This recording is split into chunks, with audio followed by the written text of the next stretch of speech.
When I first got started in podcasting, I had 0 people listening to my show. And listen, maybe that's a little bit of exaggeration. My mom was listening. So I had at least one person listening. But the reality is I had really low numbers. But then I literally did one thing to my show. And within just a couple weeks, I went from just a few people listening to literally thousands of people listening to every episode, ranking on search engines, top of my category for my show. It was an exhilarating experience. And today I'm really happy to share that with you. Hey, my name's Alex Sanfilippo if I've not met you, and I'm really excited to dive into this. Now, first, I just have to say, I hope that hooked you a little bit there, right? It is the truth, but it's not something we can do anymore. Now, hold on, don't like disappear and be like, oh man, what do you mean I can't do it anymore? I'm gonna share what I did, but I'm also gonna share what's coming next and why I think it's actually even better. It's how we can capitalize in a similar way. Now, when I first started my show that I just referenced, it went from 0 to thousands, which felt like overnight. It was, again, really exhilarating. It was a fun thing to be part of. Search engines were different. The podcast player apps were different. The way that people searched, the way we did anything online was different. So I'm dating myself here. This was a while ago. But my show was a faith-based show. I'm a follower of Jesus, and I was talking about my faith. The show was called Paradigm Shift, which doesn't really mean anything. All right, it's a shift in our thinking, right? But as a show, like the name is kind of hard to spell, maybe, and at least for me, and maybe it didn't like really mean anything. And so I just decided, I'm like, you know what? Let me just try a more literal name. I changed the show to Good Christian Podcast. Good Christian Podcast, 3 words. And I was like, let's just see what happens. Changed my hosting provider, waited a couple days, and just kept on going my way. Didn't really change anything else about the show. Everything was pretty much exactly the same. Well, I started noticing something.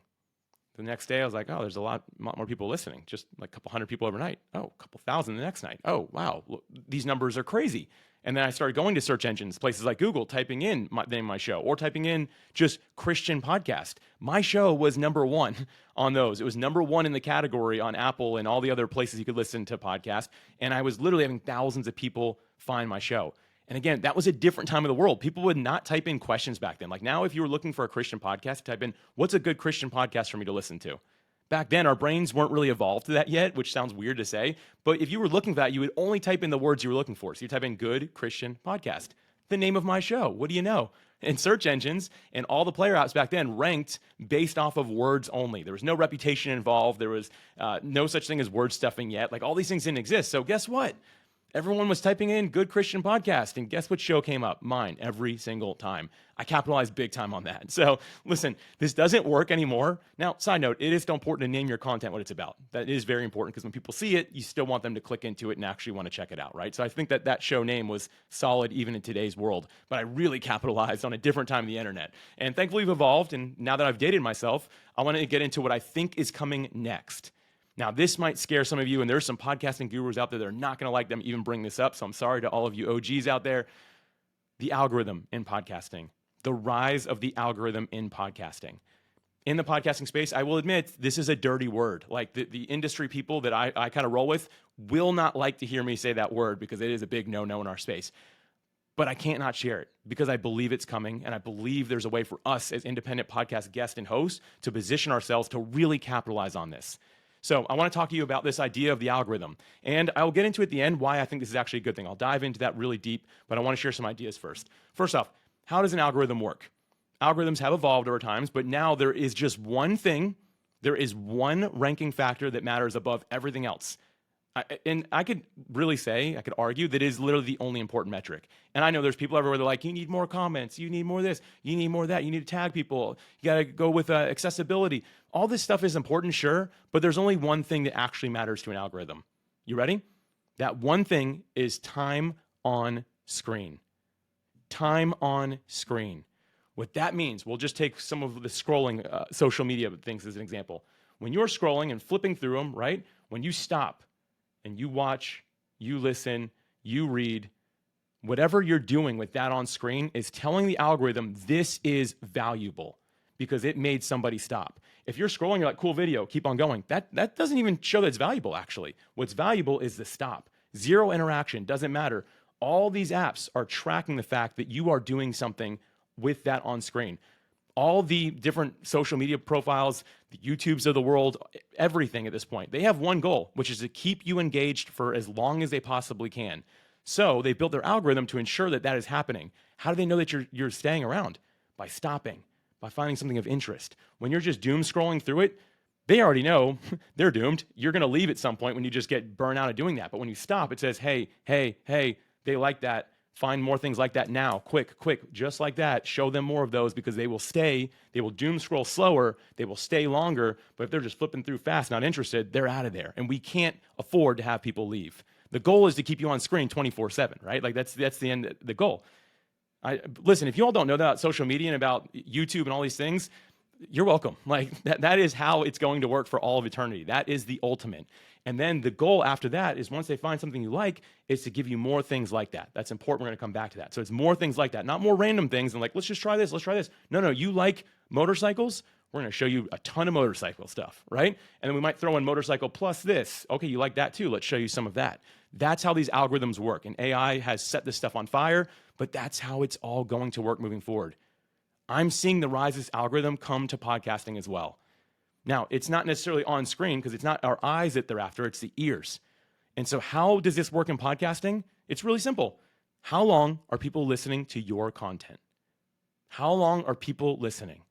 Which brings up the question that we all need to be asking ourselves, and the goal that we all should have as podcast guests and hosts, which is how do we get people to listen for longer? How do we ensure that they are going to stick with the podcast from the time it starts till the very end of it? Now, again, this might sound scary, but this is actually good for all of us. I'm going to share that at the end. But before I do that, I've got 6 ideas on how we can get people to listen longer. This is both for guests and hosts. So I encourage you, take some notes. I'm going to go through this stuff really quick. Number 1, the first way we can get people to listen for longer is to improve the niche of your content and then deliver on that promise. So whatever your content is about and you say this is what it's about, you better deliver on it because the promise is what you say it is. The actual episodes, the content itself, so not just like the theme that people see, the show title, description, or your experience as a guest, that's the promise. The delivery is making that really good. That's what we've got to do. These algorithms are never going to recommend a show that's for everybody. You're going to miss out if your show is really broad and has a big reach. The more narrow, the more niche it is, the easier it is for the algorithm to say they like this type of content, show them this one too, because it's also something similar or related to it that we know that people that like this will also like this. But guess what? When your show is for everybody, it's for nobody because nobody's everybody. And when you're that guest that's trying to appeal to the masses and everybody, it's not going to work because nobody really relates with being everybody. Everybody's somebody specific, something unique. You've got to pick and choose your stories as a guest, as a host. You've got to really be picky with who comes on as a guest. The stories have to relate to what your show's about. What you share as the host has to really, really tie into what you say my niche is. Who I show up for is this person. So everything I share is going to be along those lines. The better we get at this, the better we're going to be able to rank as this algorithm shows up. Number 2, this is a really simple, practical one, but improve your sound and video quality. If you're not doing video, by the way, it's not required. It never will be. Podcasting is an audio medium first and foremost, and is its own thing. It is okay to just be audio. So I'm not telling you need to do both, but whichever one you're doing, if it is either or both, I guess you can't do either or. If you're video or you're audio only, then you have to make it sound good. The days of people forgiving us for it not sounding good, I believe are behind us. You know that big podcast I talked about, the Good Christian Podcast that just absolutely crushed it? I was using just my iPhone and often recording my car. It sounded terrible. I got 0 complaints. No one ever complained about it. If I did that now with this podcast, you all even here would be like, what on earth, Alex? Get a microphone, dude. Right? The world has changed. Times have changed. Invest in a microphone. If you're doing video, invest in a camera. They're not expensive. And this small investment goes a really, really long way in keeping people engaged. And if you're the host, make sure the editing is good. Make sure the mixing and mastering is good. Guests, I'm talking to you too. Don't use your built-in stuff. Invest a little bit of money. It goes a really, really long way. And I think you'll actually get booked on more shows. So it's a little tip for you there. All right, next up, this third point here is to shorten your introductions and your outros. So the intro, the outro, they need to be shortened. I think that instead of doing something static, I think it's time to let that go. We need a hook at the beginning, and we need a call to action at the end. Each unique to what the episode's about versus just, hey, are you listening to this show? Leave us a 5-star rating and review. We got episodes about this. This is episode number blah, blah, blah, blah, blah. Right? Like that kind of makes people be like, oh, man, I've heard this a million times, right? Or just, okay, tuning out. What is this, right? Start with something really engaging. Or you can go my route. I think my introduction to my show is 3 seconds or 3.5 seconds long, and then it's straight into the action. So what you heard me say happens 3 seconds after it starts. It has a pretty good retention rate. And so as a host, think about what you actually want to be said immediately. Some of the best shows I'm listening to now, they don't have an introduction anymore. They roll straight into, hey, Alex, welcome to the show. Hey, something you said that was really interesting to me. And they kind of just roll right into it. I'm like, dang, caught me from the first second, right? Like, okay, I'm in. What do you got? And at the end, the call to action, instead of it being, hey, if you enjoyed this show, leave a 5-star review. No. What is the next step? What do you want them to do? Hey, if you like this episode, there's one more I want you to listen to because it's very much so related to this, and we'll continue the conversation. Go here, listen to this, right? Now, if you're the guest, you're like, okay, Alex, well, I'm not really in charge of the introduction or the outro of the show, right? Sure, you're not, but you probably are getting asked to tell the listeners a little bit about yourself. First off, that best be really short, right? Like, or the introduction that your host is reading, make sure it's really short. It does not need to be your full list of credentials. I get that many of us are very accomplished, and kudos to you on that. But listen, what matters for that episode? Keep it really, really short. So people are like, wow, this is sweet. Not like, okay, cool. We're on page 4 of his resume. Here she goes again, sharing about their achievements. We're still 20 years ago, right? Like, no, it's got to be like, hey, I'm this person. I kind of started here, and now I'm here. I'm really excited to talk about this today. Great. Now we can get into what this is actually about versus just being a resume reading competition, right? So you want to make sure that whatever you're sharing at that beginning, when you're told to introduce yourself, tell listeners about yourself, make it really short and drive the point of what you're going to talk about. At the end, where can listeners find out more about you, right? That's regularly what you're asked. This needs to be very short. It needs to have a really strong hook, one thing, very brief, not a long explanation or 10 places they can find you, really, really short, because it'll keep people there if they can retain it without feeling like they're getting overwhelmed by it, okay? Really important. This is both guest and host job to make sure they do a good job with the introductions and the outros as well. Number 4, make sure that the content you're producing follows a narrative so it's hard to stop listening. It's a longer point, right? But make sure the content follows a narrative so it's hard for people to stop listening. What I mean by that is it doesn't need to be like some sort of like, and then one day, then what happened next? And here they are, right? Like it doesn't need to be like a true story or follow like a movie, but at the end of the day, it can't just be a bunch of random questions. So if you have an interview-based podcast or even it's solo, it can't just be random answers, random questions. It's got to follow some sort of flow so people aren't like, wait, we were just talking about their 15-year career, but then we jump back to college, and now we're talking about what they're doing today, and now we're talking about their childhood, right? You can kind of obviously figure out where you should have gone. Childhood, school, their first job, what they're doing now, versus just ping-ponging around. And I get it as hosts. Many of us, we have random questions we want to answer ourselves. But if it's random, maybe ask when it's offline. If it's really valuable, find a way to make some bonus content or something like that for people. They can go subscribe and they can listen to your extra questions, right? But the episodes need to follow a narrative. Guests, same thing for you. No side quests. No side quests. As a guest, there's a temptation when the host says something like, ooh, I got a story about that you're going to love. But the story doesn't follow the narrative. Skip the story. People will thank you for skipping the story if you can follow the narrative to make it something that people who are listening are like, man, I'm following this whole journey from start to finish. It all makes sense. I get it. I don't want to stop listening because I'm following along with it. It makes it easier for people's minds to process and to remember. So you want to keep it kind of like a story. This goes hand in hand with my 5th point here, which is infotainment. Infotainment is the goal. So you want infotainment means information, right? The stuff that we need to learn, but also entertaining at the same time. Getting good at this is so important. And actually, you know who's I think getting really good at this? A lot of comedians. Comedians are becoming really good storytellers, but also they're throwing in some facts that like many of us are like, oh shoot, I didn't know that. I should write that down. Followed by a really witty joke that you're like, that's sweet. I'm gonna remember this, and now I know how to make people laugh with it, right? Like, and listen, we don't all need to be comedians, and some of us have very serious podcasts, but we need to find a way to engage more of our humanity in this, to let it shine. Your true personality is where entertainment comes from. It doesn't mean that you're a funny person. Like, I'll be real, I'm not much of a comedian. I don't consider myself a very funny person. But here's the thing, I talk fast, I talk loud. I'm not going to change that. Now I might mirror my host a little bit because I think that's kind of like a pro thing to do. But the way I show up as entertaining is by talking fast, by being loud, by sharing in a very passionate way. So what I'm sharing today, even, I hope these 6 points are helpful, but I hope it's also entertaining the way that I'm sharing it. And I encourage you really think about how to do that for yourself. It takes some practice, but both as a guest and host, we can get there. I kind of already hinted at this last point. Number 6, these things kind of all flow together, right? This is to let your humanity shine. Be real, be raw, be relevant. The less you can use AI to help you with any part of podcasting, the better. Now I say any part of podcasting. Your transcript, use AI. Come with a good title and description when you feel like you're not good at that. That's great. Your little cover art, that's good. But your talking points, I don't think so. Come up with your own questions. Come up with your own answers. Don't let it write your introduction for you, because as soon as you do this, it makes it one-dimensional, and people do not connect with one-dimensional type of content. And we're seeing this idea of AI fatigue coming up really quick. You want to get listeners to stop listening fast? Create an AI introduction that you read, so human read, but AI written introduction of your guest to start off the episode.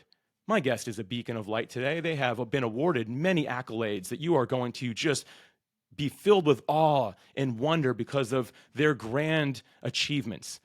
Like, people don't talk like that, please, right? Like, that is annoying. And for most of us, we immediately go, nope, next podcast. And there's data that's showing you got about just a few seconds to hook somebody. And the guest, listen, if you're the guest here and you're like, oh yeah, this is a hard question, help me condense it, AI. Don't do that. Figure it out yourself. It takes hard work, right? Be real, be raw, be relevant. You do that by being human, not by being anything else. We want to hear you cry a little bit sometimes. We want to hear you laugh a little bit. We want to hear you stutter a little bit. We want to know that you're sharing really authentically, and sometimes you're even holding back, like, I don't know if I'm ready to talk about this yet. That stuff, that is the stuff that makes listeners say, I like this. I want to be involved in whatever this is right here. That's letting your humanity shine. And I'll tell you what, everyone who's using AI is making it a lot easier for the rest of us that aren't. Be the person that does this, and I'm telling you, you're really going to stand out. Okay, those are my 6 points. Now, why do I think this algorithm thing is good? It's leveling the playing field. If you can do these 6 things I talked about, and this algorithm does start showing up more and more and more, it doesn't just mean all the big shows get recognized, right? Because so many of us, I know we probably all feel the same way. There's the same guests and the same hosts on every app. You log in, you see the same faces, you see the same people as guests showing up because they're the quote unquote big names and they're the big shows, right? But listen, when the algorithm determines that, like, hey, some of these aren't being listened to much, these are just famous people with good marketing tactics.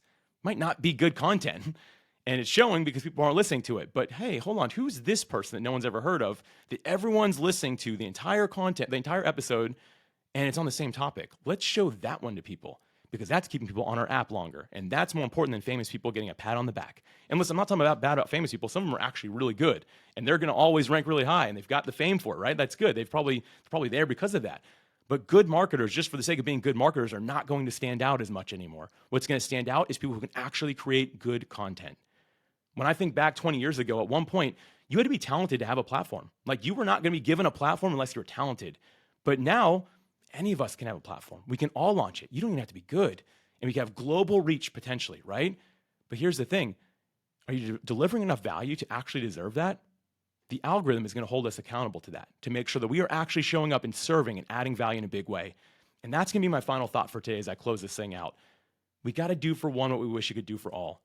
Instead of spending so much of our energy trying to find new tactics for growing listenership, for doing all these different things to get the word out there more, we can start to rely on an algorithm if we're willing to say, I'm going to do my best for the one person I have listening today. I'm going to serve them really, really well. I'm going to show up the best I can. And as I get better at serving that one person, the algorithm ultimately is going to do my work for me, saying, you know what? They're serving one person really well. Let's give them 2 more. They're serving these people really well. Let's give them more than that as well. When I go back to that podcast, that Good Christian podcast I had, there was a reason it ranked really high. And it wasn't me using like stuffing keywords and stuff like that, although that's ultimately what got people to listen. But my retention rate was through the roof. Everybody listened to every part of every episode, and people never dropped off. That's how I grew the podcast. It was actually good content that was put in front of people. Back then, you had to do it manually. Now, thankfully, I think we're going to have this algorithm, this Rise's algorithm podcasting is going to do it for us. As long as we can really implement these 6 things well, we can stand out. So again, I encourage you, get out there, serve that one person the best you can, get better and better at your craft as a guest and as a host. And I'm telling you, we're going to be able to capitalize in the near future in a way that we never thought was possible. Again, my name is Alex Sanfilippo, and thank you so much for spending this time with me today.